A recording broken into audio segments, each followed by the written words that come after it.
ഇനി നമ്മൾ പറയാൻ പോകുന്നത് അസസ്മെന്റിന്റെ വിവിധ തരങ്ങൾ ഏതൊക്കെയാണ് എന്നാണ്. ഇതിൽ ആദ്യമായിട്ട് നമ്മൾ പറയാൻ പോകുന്നത് പേഴ്സണാലിറ്റി അസസ്മെന്റ് ആണ്. അത് എന്താണ്? അത് തന്നെ വ്യത്യസ്ത തരത്തിലാണ്. അത് ഏതൊക്കെയാണ് എന്നൊക്കെയാണ് നെക്സ്റ്റ് ആയിട്ട് നമ്മൾ നോക്കാൻ പോകുന്നത്. അപ്പോൾ ഇതിൽ പറയുന്നത് പേഴ്സണാലിറ്റി അസസ്മെന്റ് രണ്ട് തരത്തിലുണ്ട്. ഒന്ന് ഡയറക്റ്റ് മെത്തേഡും രണ്ട് ഇൻഡയറക്റ്റ് മെത്തേഡ്. ഈ രണ്ട് തരത്തിൽ നമുക്ക് ഒരാളുടെ പേഴ്സണാലിറ്റി അസസ് ചെയ്യാവുന്നതാണ്.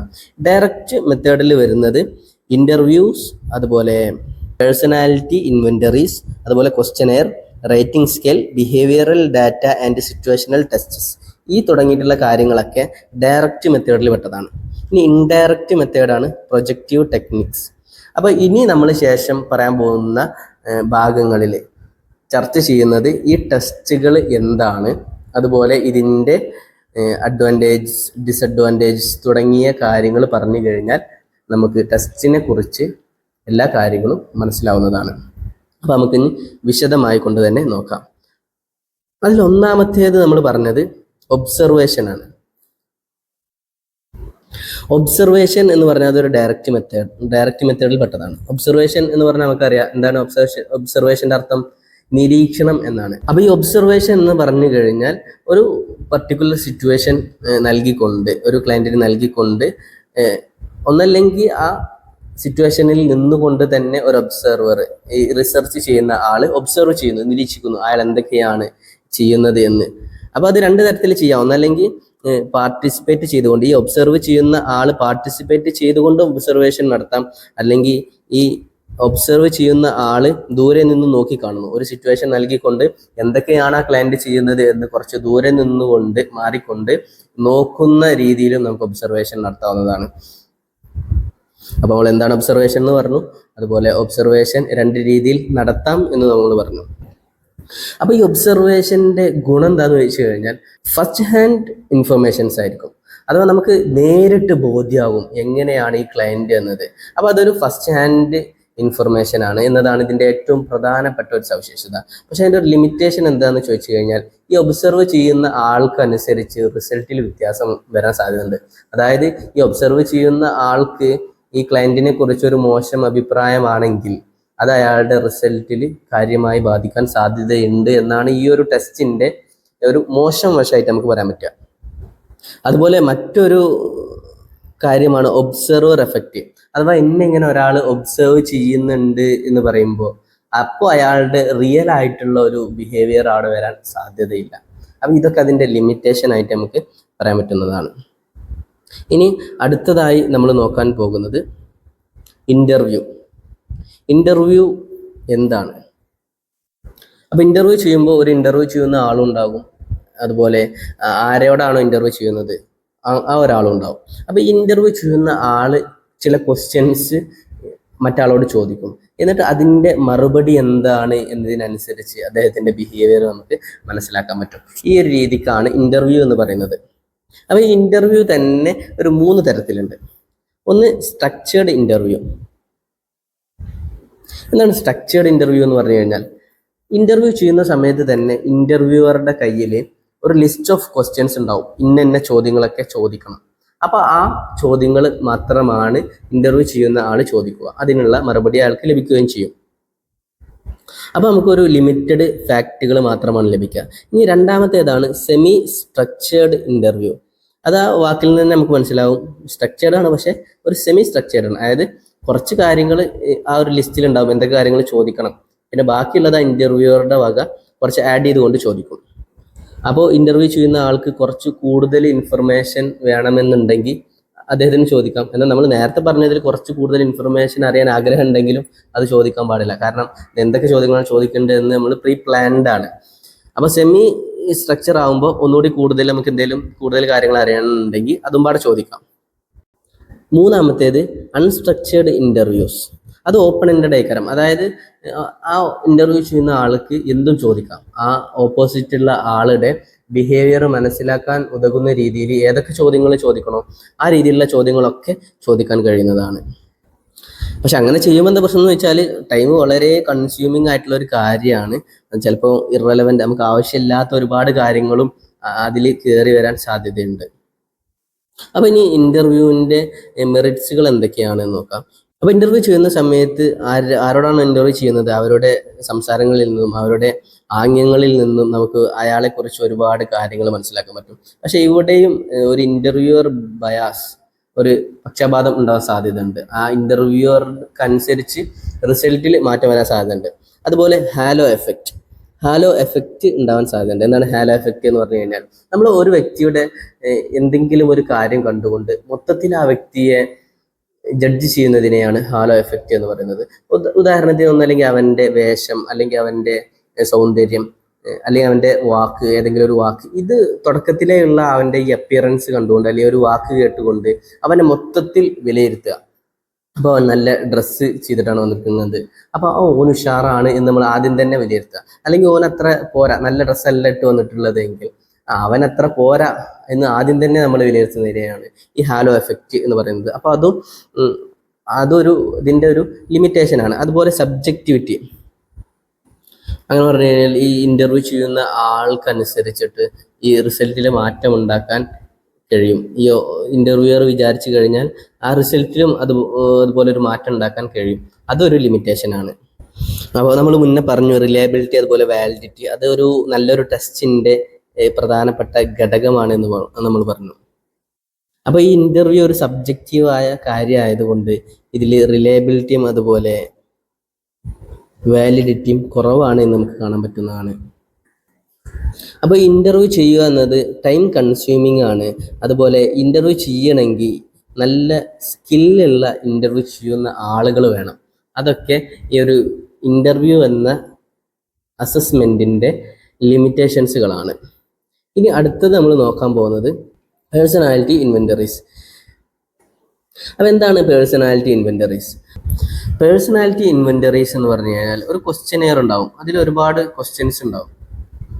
ആ ക്വസ്റ്റ്യൻസിന് ആൻസർ ചെയ്യുന്നത് വഴി നമ്മുടെ പേഴ്സണാലിറ്റി അസസ്മെന്റ് ചെയ്യുന്ന ഒരു രീതിയാണ് ഈ പേഴ്സണാലിറ്റി ഇൻവെന്ററീസ് എന്ന് പറഞ്ഞു കഴിഞ്ഞാൽ.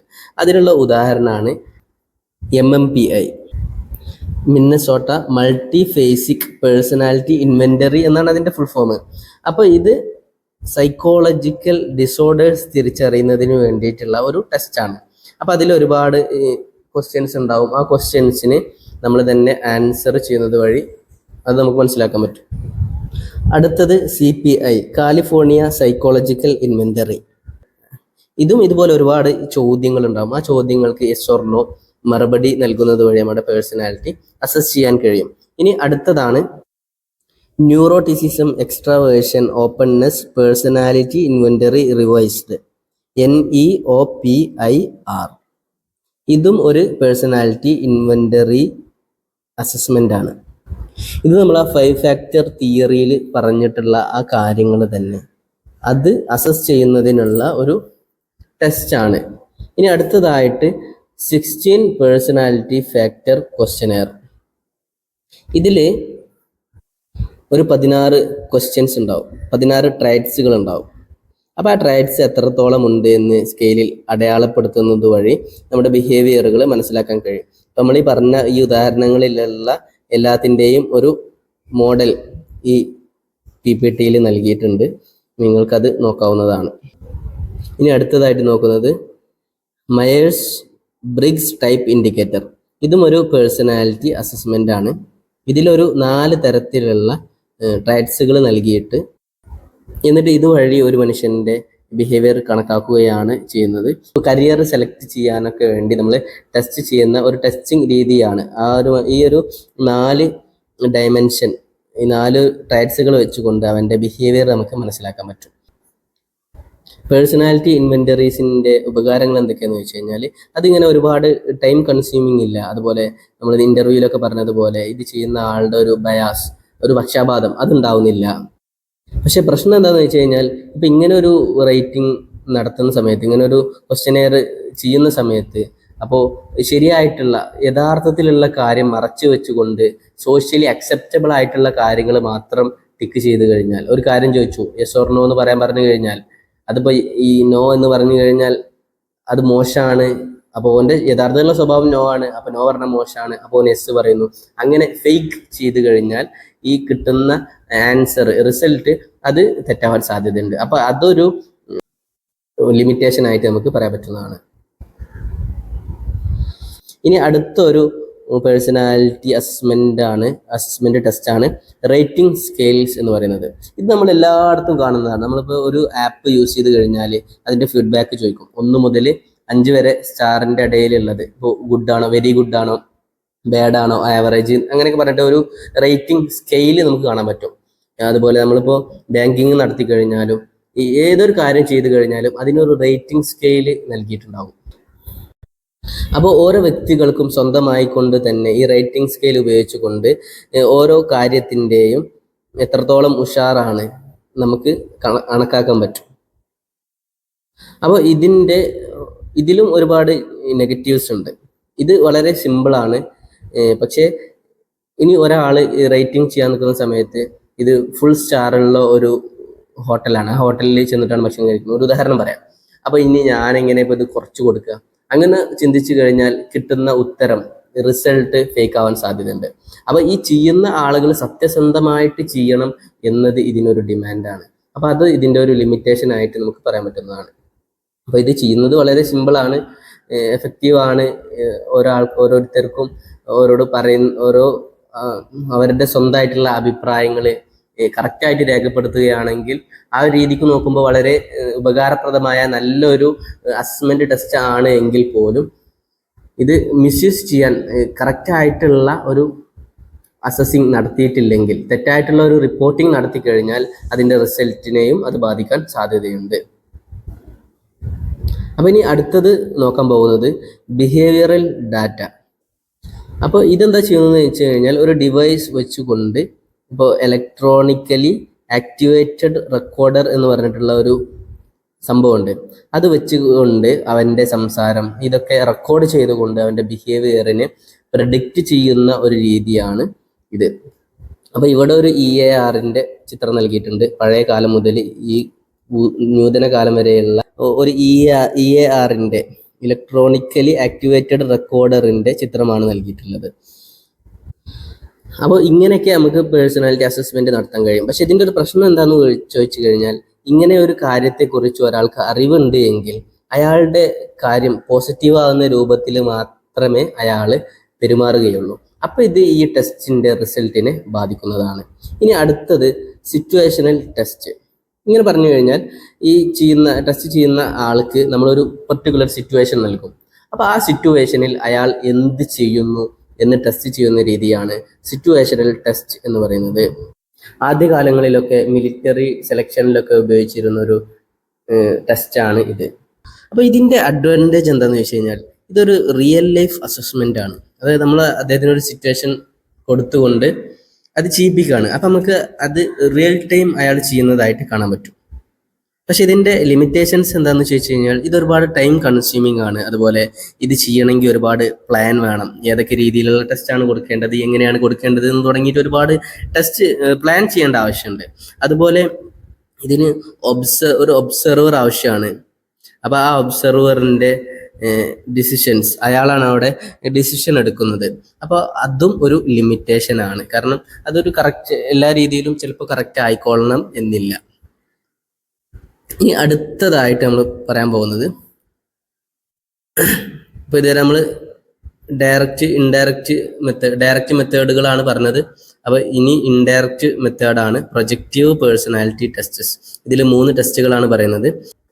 അപ്പോൾ എന്താണ് ഈ പ്രൊജക്റ്റീവ് ടെസ്റ്റ് എന്ന് പറഞ്ഞു കഴിഞ്ഞാൽ, ഒരു അൺസ്ട്രക്ചർഡ് ആയിട്ടുള്ള, പ്രത്യേകിച്ച് സ്ട്രക്ചറൊന്നും ഇല്ലാത്ത ഒരു സാധനം കാണിച്ചു കൊടുക്കും. അപ്പോൾ അത് കണ്ടിട്ട് അവർക്ക് അതിൽ നിന്ന് എന്താണ് മനസ്സിലാകുന്നത്, അതിനനുസരിച്ച് അവരുടെ ബിഹേവിയർ നമുക്ക് മനസ്സിലാക്കാൻ പറ്റും. ഇതാണ് ഈ പ്രൊജക്റ്റീവ് പേഴ്സണാലിറ്റി ടെസ്റ്റുകൾ കൊണ്ട് ഉദ്ദേശിക്കുന്നത്. അതിൽ ഉള്ള ഒന്നാമത്തെ ഒരു ടെസ്റ്റാണ്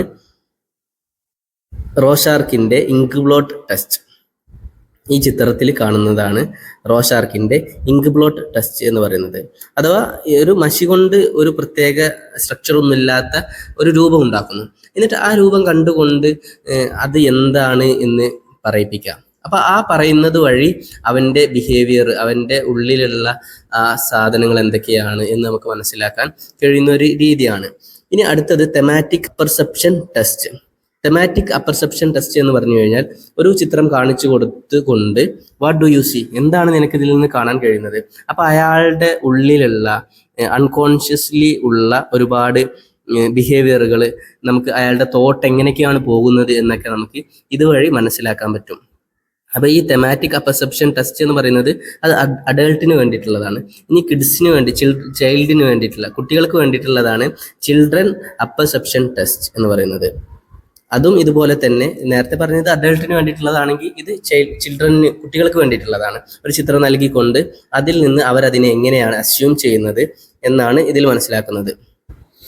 അപ്പോൾ ഈ ഒരു ടെസ്റ്റിന്റെ പ്രത്യേകത എന്താണെന്ന് വെച്ച് കഴിഞ്ഞാൽ നമുക്ക് അഡ്വാൻറ്റേജ് ആയിട്ട് പറയാൻ പറ്റും. ഒരു ആളുടെ ഇൻസൈറ്റ്, അതുപോലെ ഹിഡൻ പേഴ്സണാലിറ്റി, ഇതൊക്കെ നമുക്ക് മനസ്സിലാക്കാൻ പറ്റുമെങ്കിലും ഇതിന് ഒരുപാട് ലിമിറ്റേഷൻസ് ഉണ്ട്. കാരണം ഇതിന്റെ റിലയബിലിറ്റി, വാലിഡിറ്റി ഇതൊക്കെ കുറവാണ്.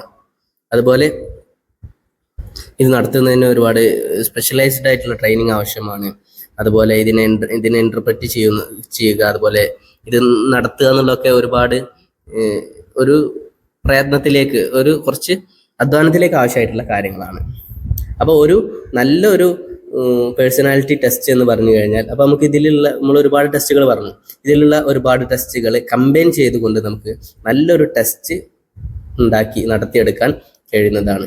അപ്പോൾ ഇത്രയും കാര്യങ്ങളാണ് നമ്മൾ ഈ അസസ്മെന്റ് ഓഫ് പേഴ്സണാലിറ്റി എന്ന 2ാമത്തെ ചാപ്റ്ററിൽ നോക്കിയത്.